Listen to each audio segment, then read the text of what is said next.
to add value to my children's lives now that they're grown up. Be yourself, your true self, by following the formula. That's what it's for. If you are not being your true self, then who are they in a relationship with? Simple as that. Keep going. Everything will fall into place. Everything that is relevant and important in your life, every appointment you've made, every agreement that you've made will be kept if you just keep moving forward and allow your life to unfold in the perfect timing in which you have designed it. Allow yourself and your duty as a parent to be clear that the idea that you love them is already clear, but the ideas of how you express the concept of love may need to be brought into alignment. I'm not saying this is the case. I'm just talking generalities. The idea is that children are completely implicitly trusting of the parent, and they receive whatever they receive from the parent as if it were the perfect symbol or representation of the parent's love. Now, if the parent is sending negative ego belief systems down that avenue toward the child, then the child will start to interpret negative belief system ego structures as a symbol of love, and that will be the only symbol the child will know, and the only symbol the child will themselves be able to express in life until they get a handle on how to bring that back into alignment with symbols that are more positively representative of the underlying current of unconditional love that is always there. Does that make sense? It does. All right. Going further, you were talking about children being older souls that are coming here as the teachers. Yes, especially now in this day and age, many of the children being born on your planet and that have been being born now for about the last 20 years or so are, in a sense, not only a new generation, they are actually a different species. And it is representative of souls that have a lot of experience in many of them, that are cross-connecting to many different experiences in many different parallel realities. And by the genetic alteration that is happening within them as they restructure their embryonic bodies, they are creating a genetic structure that will give rise to a personality structure that will not forget as much of who they are as beings, as whole beings, as spirits. You are serving in the hybridization agenda by having donated genetic material. You're serving in the hybrid agenda by teaching the hybrid children some of the things they need to know when they come to live among humans on Earth. They are attempting to get your attention to understand the purpose that you are providing for the evolution of humanity in general, though there may be some specific messages from time to time. But they are also sending to us a technique for you that may put you in clearer touch with the communications from the mantis beings, and that is to draw them. And while you are drawing them, consider the drawing of them a type of meditation. And in that meditation, allow yourself to just open up to what you'll receive by looking at the drawing as you're creating it, and even looking at the drawing and meditating on it as you have finished the drawing. That's a technique that can work for you. I have 3 physical children right now. I know that they are hybridized. You're all hybridized. Yes, yeah. And I know they're more advanced, being. They're just more awake. More awake. Can you give us some guidelines or coaching on how to coexist with them and how to raise them in alignment where Create educational programs that allow for higher degrees of interactivity so that they can actually learn by doing. Create programs where in a safe environment they can understand the consequences of the choices and actions that they take so that they can grow into adulthood knowing that they can only need to take choices and only need to take actions that are representative of their self-empowerment, and they don't need to hurt themselves or anyone else to get what they need.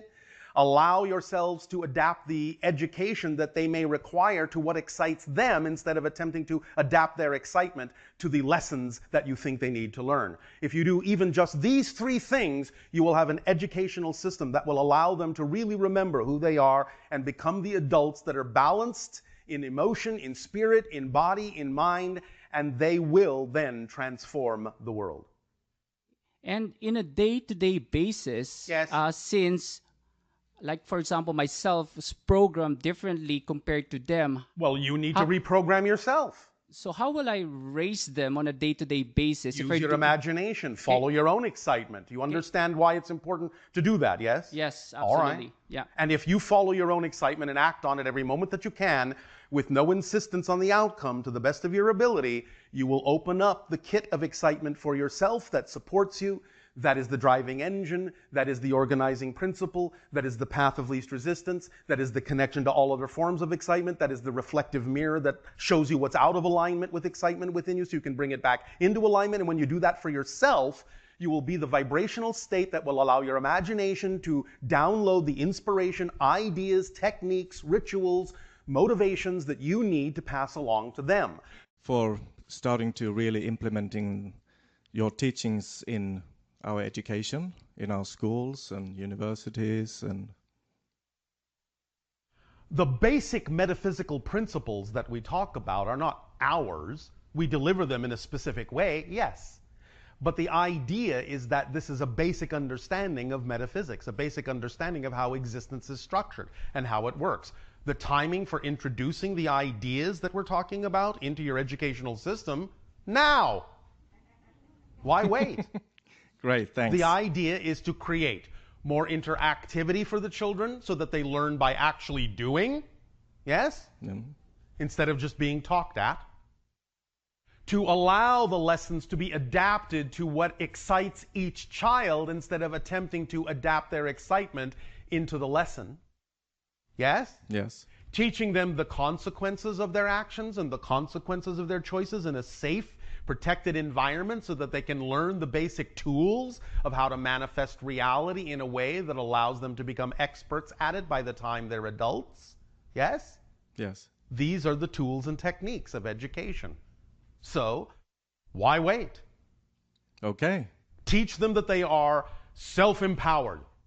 Teach them that they are as powerful as they need to be already to manifest whatever it is that is truly relevant for them in their lives in a joyful, creative, loving way without having to hurt themselves or anyone else in order to get what they need. Teach them that they are that powerful. Some of them find it interesting how often we eat. Yes. And yeah, and my toddler is the same way. I mean, it's very difficult to get him to sit down at the table and eat. Yes. But if he doesn't eat, he gets hungry, and that can lead to other challenges.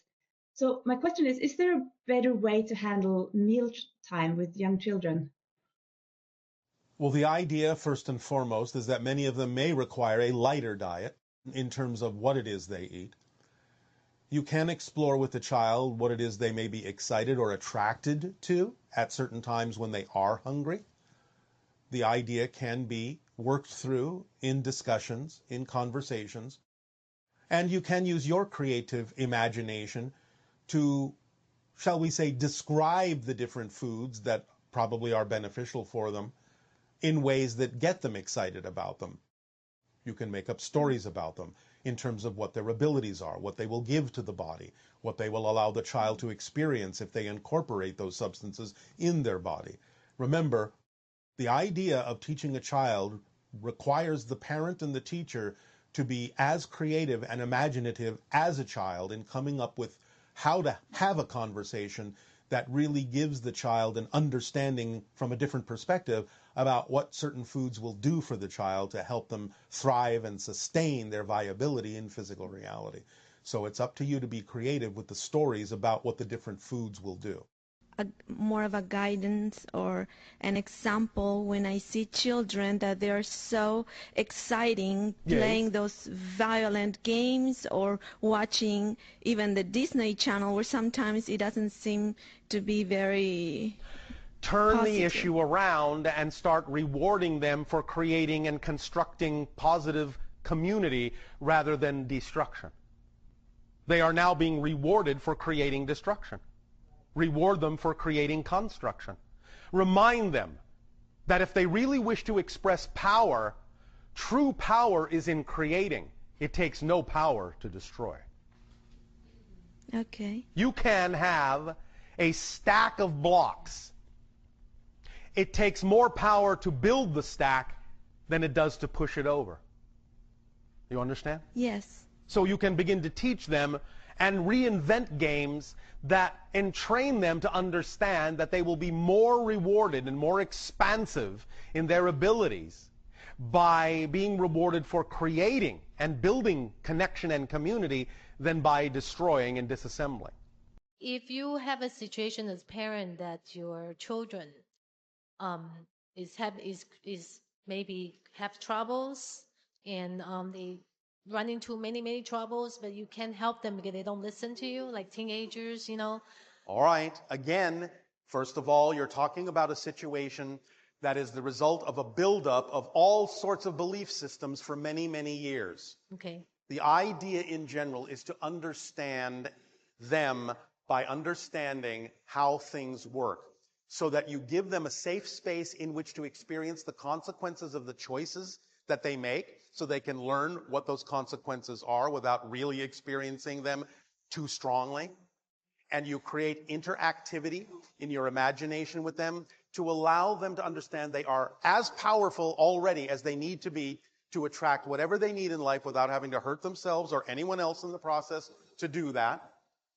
And you allow yourself to have the imagination as a parent and a teacher to design the lesson that you believe they need to learn in a way that adapts to their excitement, instead of trying to force their excitement to adapt to the lesson. Do you understand? Then they will want to learn. Then they will want to understand how to make choices in a positive and constructive way. But for years and years, your planet and your teaching system has taught them things that don't allow them to understand their connection to source, their self-empowerment, their freedom to choose, the consequences of choices, or the idea that they can live their excitement and learn everything they need to learn through the auspices of their excitement, instead of dampening their excitement to fit into a mold. So if your children hang out with kids that use drugs or something, you just kind of let them? It's the result of belief in disempowerment. Okay. Because remember, addiction of any kind, or attraction to addiction of any kind in the negative sense, is because you feel there is something missing within you that you are trying to either fill with something that never will fill it, or dull the sensation that you're missing something so that you don't have to pay attention to it.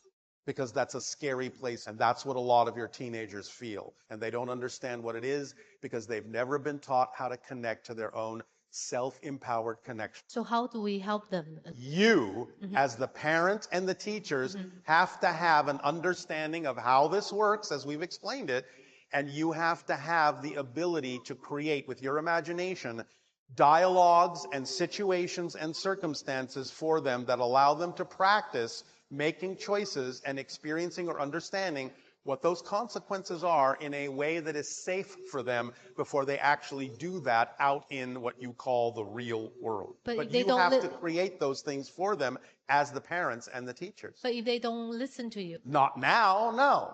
But you have to be clever enough to figure a way around that, and one of the ways is what we suggest. You have to understand what excites them, and you have to speak to them in their own language of excitement, so that you are clever enough to adapt the lesson to their excitement. They may not even know what you're doing that, but you have to be the one that's imaginative and clever enough to know how to do it. Can we talk to them in the sleep, or, like... That's what, well, now see, you came up with that interesting imagination idea. Talk to them in their sleep. What's wrong with that? That came from your imagination.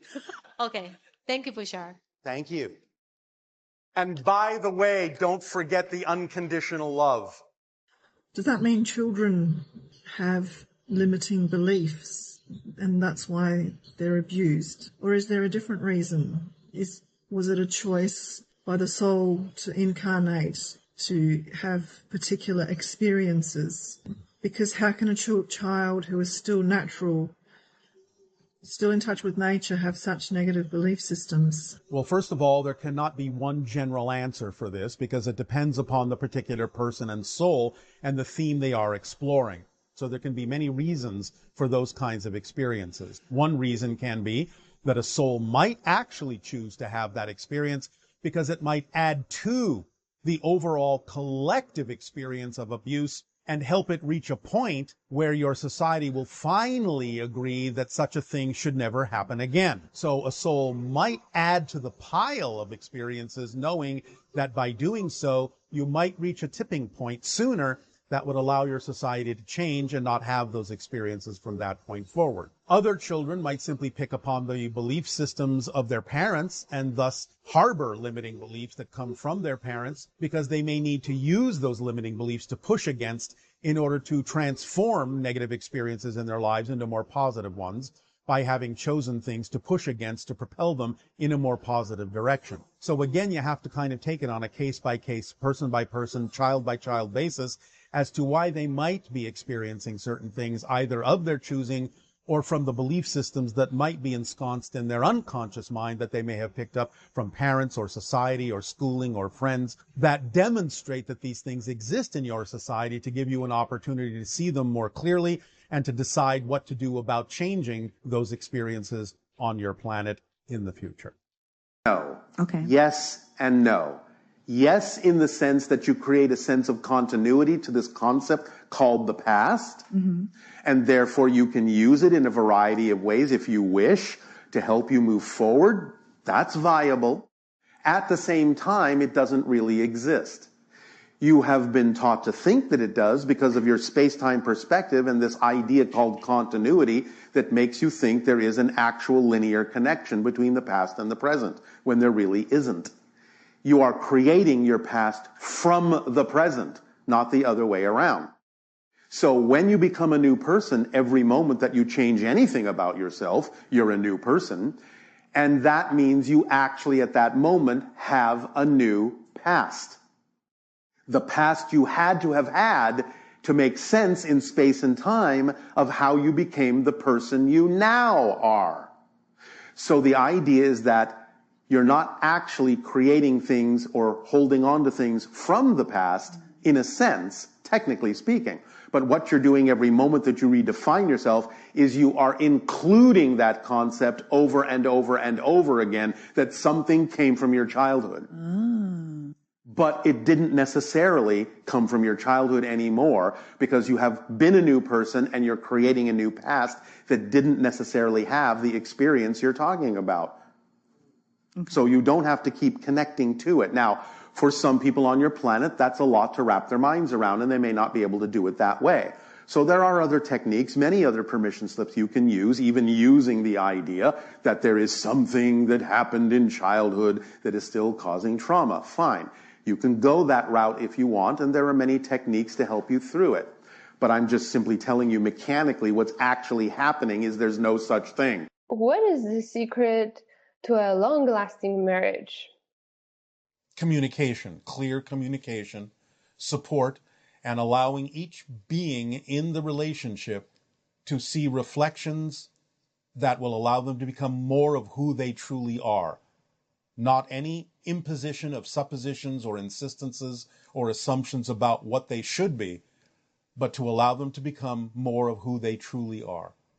And that happens through support and clear communication, investigation of deep belief systems, why people choose to do what they choose to do, to understand each other and support each other in ways that allow each of the people in the relationship, again, as we said, to become more of who they truly are, to find their self-empowerment. Would you say that patience might have something to do with it? No patience is required. The only reason you require patience is because you're being impatient, because you think you know better than someone else and they're not doing what you want them to do. Thank you.